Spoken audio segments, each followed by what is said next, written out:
खैर उसने जो कुछ भी किया अपने शौहर के लिए किया, क्या फर्क पड़ता है? पता नहीं कैसा शौहर है। अगर तुम्हारे पापा क्वारंटाइन में ना होते तो रोहान के कान जरूर खींचते। अजलान आज भी जवेरिया को देखने नहीं आया। दुआ बेटा, तुम कुछ ज्यादा रिएक्ट नहीं कर रही हो। अजलान ने तुम्हें बताया था कि उसे काम है और वो कल आएगा, और उसने ये भी कहा था कि अगर तुम चाहो तो जुल्कर आके ले जाएगा उसे। ये मोहब्बत में है ना, इसीलिए से कुछ नजर नहीं आ रहा। बच्ची बाप के बगैर चली जाए, कैसा बाप है वो? बात सुनो, तुम्हारा गुस्सा अजलान के बाप होने पे है या फिर उस बात पर है जो नाइला तुम्हें बता के गई है कि अजलान किसी और से मिल रहा है? अजलान चाहे जो भी करे, मुझे कोई फर्क नहीं पड़ता। नाइला को तो बस चटपटी बातें करने का शौक है। मुझे नहीं लगता वो झूठ बोल रही है।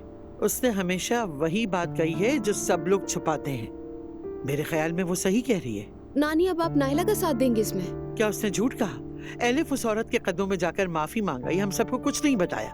और अजलान किसी और लड़की से मिल रहा है जो कि वो कर सकता है। तुम दोनों का कोई रिश्ता तो है नहीं बेटा। ये बात सच है? हाँ, ये सच है, लेकिन मैंने ऐसा इसलिए किया था कि अप्पू को पता चल जाए कि सब खत्म हो चुका है। आइडिया बुरा नहीं था वैसे। क्या अजलान की वाकई कोई गर्लफ्रेंड है? उसकी माँ है ना बंदोबस्त करने के लिए।